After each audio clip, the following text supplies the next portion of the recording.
PIA. Jadi di sini saya akan membahas tentang materi Khulafaur Rasyidin atau materi tentang kekhalifahan para sahabat-sahabat Nabi. Simak sampai selesai ya.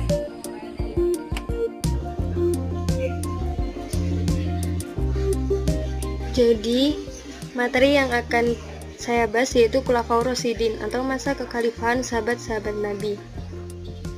Yang pertama yaitu pengertian Khulafaur Rasyidin. Khulafaur Rasyidin berarti para pemimpin yang mendapat petunjuk, yang bersifat adil dan bijaksana. Khilafah Rasyidah merupakan para pemimpin umat Islam setelah Nabi Muhammad SAW wafat, yaitu pada masa pemerintahan Abu Bakar, Umar bin Khattab, Utsman bin Affan, dan Ali bin Abi Thalib radhiyallahu anhu ta'ala, di mana sistem pemerintahan yang diterapkan adalah pemerintahan yang islami karena berundang-undangkan dengan Al-Quran dan As-Sunnah. Jadi Khulafaur Rasyidin itu terbagi menjadi 4 masa. Yang pertama yaitu masa Abu Bakar, yang kedua masa Umar bin Khattab, dan yang ketiga Utsman bin Affan, dan yang terakhir yaitu Ali bin Abi Thalib. Yang pertama yang akan saya bahas yaitu masa kekhalifahan Abu Bakar As-Siddiq. Nama asli beliau yaitu Abdullah bin Abi Quhaifah At-Tamimi. Sebelum diganti oleh Nabi, beliau bernama Abdullah ibnu Ka'bah. Beliau dijuluki Abu Bakar atau Bapak Pemaki karena dari pagi-pagi betul beliau memeluk agama Islam. Lalu julukan As-Siddiq karena beliau selalu membenarkan Rasulullah dalam berbagai peristiwa, terutama peristiwa Isra Mi'raj. Setelah Rasulullah wafat, Abu Bakar menjadi khalifah yang pertama Khulafaur Rasyidin pada tahun 632 Hijriah. Beliau lahir tahun 572 Hijriah dan wafat pada tanggal 23 Agustus 634 Hijriah atau 21 Jumadil Akhir.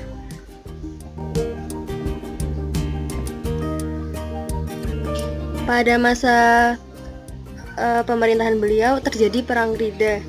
Perang Ridha yaitu masa awal pemerintahan terjadi pemberontakan orang-orang murtad yang mengaku-ngaku menjadi nabi dan enggan membayar zakat.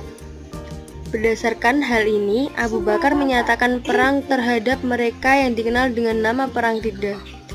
Dalam Perang Ridha, peperangan terbesar adalah memerangi Ibnu Habib al-Hanafi yang lebih dikenal dengan nama Musailamah al-Kadzab atau Musailamah si pembohong, yang mengklaim dirinya sebagai nabi baru menggantikan Nabi Muhammad SAW. Musailamah kemudian dikalahkan pada pertempuran Aqrabah oleh Khalid bin Walid.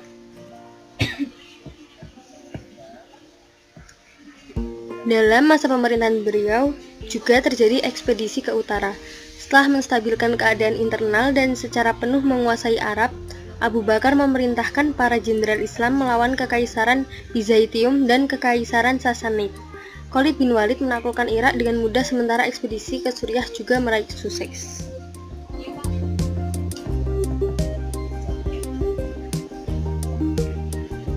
Yang ketiga yaitu pembukuan Al-Quran. Abu Bakar juga berperan dalam pelestarian teks-teks tertulis Al-Quran. Dikatakan bahwa setelah kemenangan yang sangat sulit saat melawan Musailamah dalam Perang Ridha, banyak penghafal Al-Quran yang ikut tewas dalam pertempuran. Abu Bakar lantas meminta Umar bin Khattab untuk mengumpulkan koleksi dari Al-Quran. Setelah lengkap koleksi ini yang dikumpulkan dari para penghafal Al-Quran dan tulisan-tulisan yang terdapat pada media tulis seperti tulang, kulit, dan lain sebagainya oleh sebuah tim yang diketahui oleh sahabat Zaid bin Sabit, kemudian disimpan oleh Hafsah.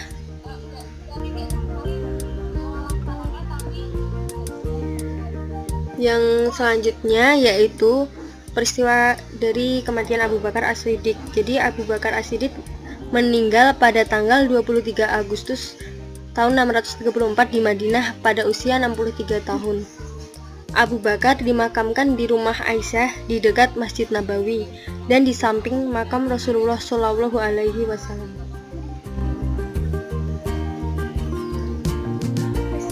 Yang kedua yaitu masa kekhalifahan Umar bin Khattab. Nama lengkap beliau yaitu Umar bin Khattab bin Nafil bin Abdul Uzza, lahir di Mekah dari Bani Adi, salah satu rumpun suku Quraisy. Ayahnya bernama Khattab bin Nufail al-Mahzumi al-Quraisy dan ibunya bernama Hantamah binti Hashim. Umar memiliki julukan yang diberikan oleh Nabi Muhammad SAW, yaitu Al-Faruq, yang berarti orang yang bisa memisahkan antara yang hak dan batil, atau yang bisa membedakan antara yang baik dan yang buruk.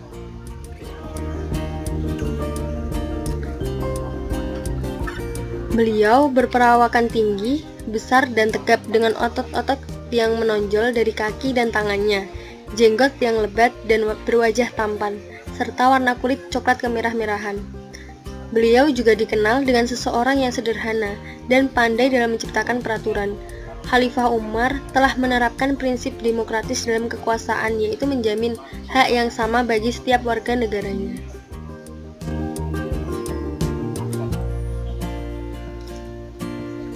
Yang pertama yaitu sejarah Umar bin Khattab memeluk Islam.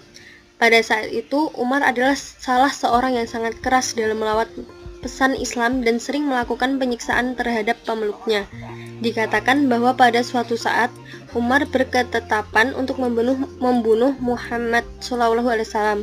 Saat mencarinya, ia berpapasan dengan seorang muslim yang bernama Nu'aim bin Abdullah, yang kemudian memberitahu bahwa saudara perempuannya juga telah memeluk Islam.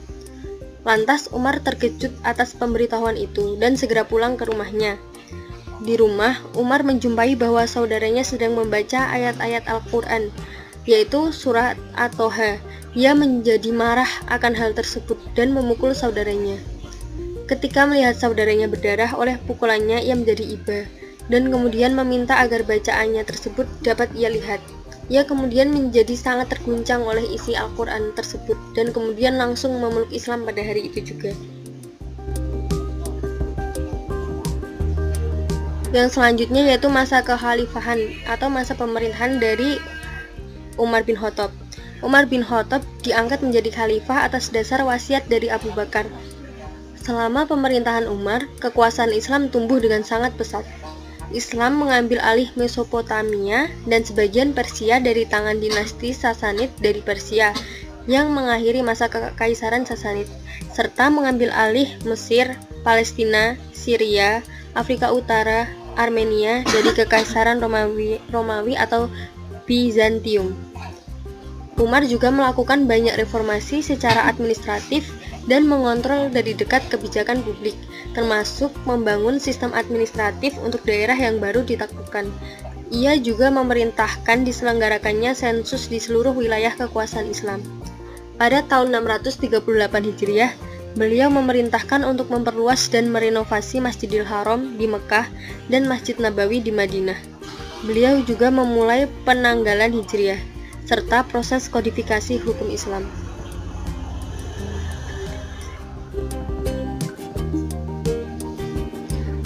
Yang selanjutnya yaitu kematian Umar bin Khattab.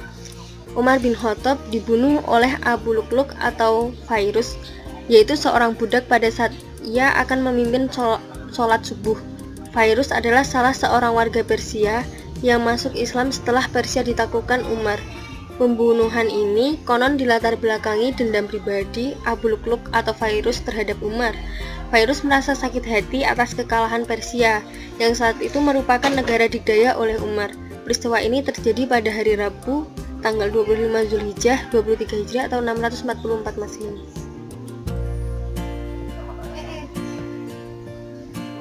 Yang selanjutnya yaitu masa kekhalifahan Utsman bin Affan atau masa kekhalifahan Khulafaur Rasyidin yang ketiga. Nama lengkap dari beliau yaitu Utsman bin Affan bin Abdul As bin Umayyah dari pihak Quraisy. Beliau memeluk Islam dari ajakan Abu Bakar. Masa pemerintahan beliau adalah yang terpanjang dari semua khalifah Khulafaur Rasyidin. Utsman bin Affan, sahabat Nabi Muhammad SAW yang termasuk Khulafaur Rasyidin yang ketiga. Utsman bin Affan adalah seorang yang adalah khalifah ketiga yang memerintah dari tahun 644 Masehi hingga 656 Masehi.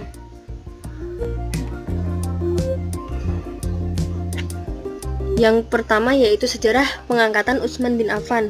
Setelah wafatnya Umar bin Khattab sebagai khalifah kedua, diadakanlah musyawarah untuk memiliki khalifah selanjutnya.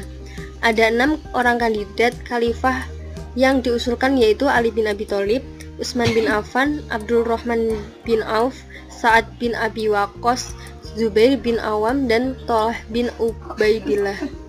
Selanjutnya, Abdurrahman bin Auf, Sa'ad bin Abi Waqqas, Zubair bin Awam, dan Thalhah bin Ubaidillah mengundurkan diri, hingga hanya tersisa Utsman dan Ali.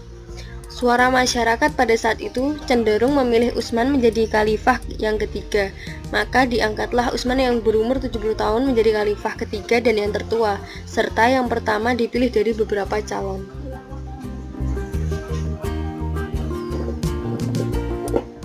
Yang selanjutnya yaitu membahas tentang peran dan jasa Utsman bin Affan.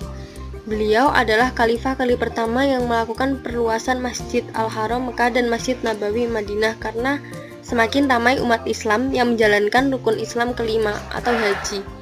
Beliau mencetuskan ide polisi keamanan bagi rakyatnya, membuat bangunan khusus untuk mahkamah, dan mengadili perkara yang sebelumnya dilakukan di masjid.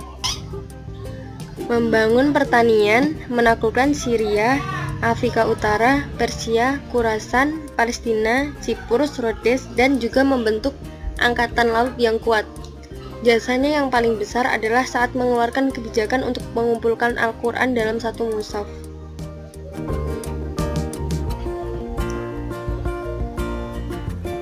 Yang selanjutnya yaitu tentang kematian Utsman bin Affan. Selama masa jabatannya, Utsman banyak mengganti gubernur wilayah yang tidak cocok atau kurang cakap dan menggantikannya dengan orang-orang yang lebih kredibel. Namun hal ini banyak membuat sakit hati pejabat yang diturunkan sehingga mereka bersekongkol untuk membunuh khalifah, yaitu Utsman bin Affan. Khalifah Utsman kemudian dikepung oleh pemberontak selama 40 hari, dimulai dari bulan Ramadan hingga Zulhijjah. Meski Utsman mempunyai kekuatan untuk menyingkirkan pemberontak, namun ia berprinsip untuk tidak menumpahkan darah umat Islam. Utsman akhirnya wafat sebagai syahid pada bulan Zulhijjah tahun 35 Hijriah ketika para pemberontak berhasil memasuki rumahnya dan membunuh Utsman saat sedang membaca Al-Quran.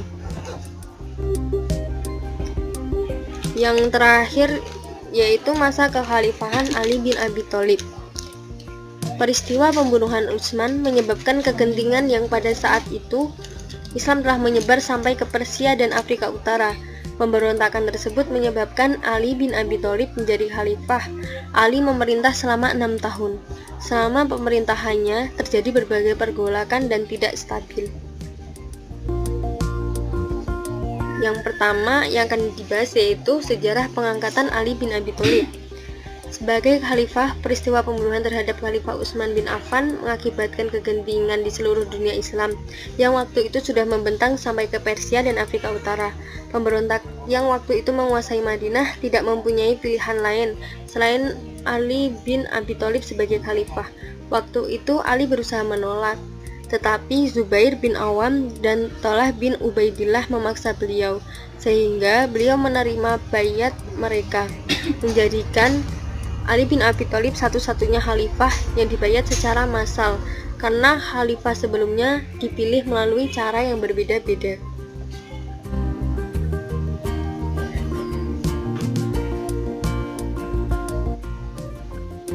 Saat masa pemerintahan beliau terjadi perang Jamal dan perang Siffin.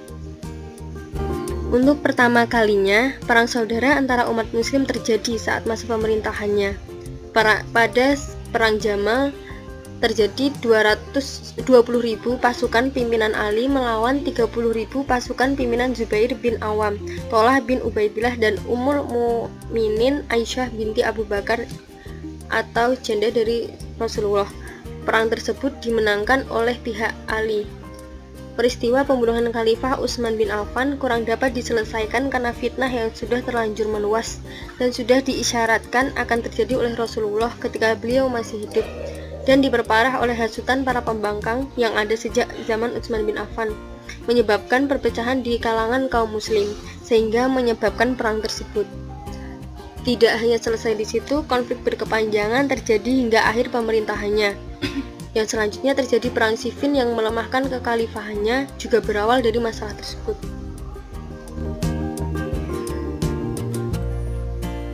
Yang terakhir yaitu kematian dari Ali bin Abi Thalib.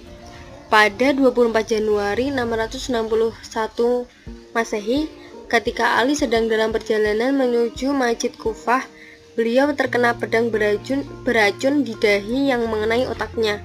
Pedang tersebut diayunkan oleh kelompok Khawarij Al-Rahman ibn Muljam yang ingin membalas dendam atas keluarga seorang wanita, yaitu temannya yang terbunuh di Nahrawan. Sekian dari yang saya jelaskan dan saya sampaikan tentang materi Khulafaur Rasyidin. Semoga bermanfaat.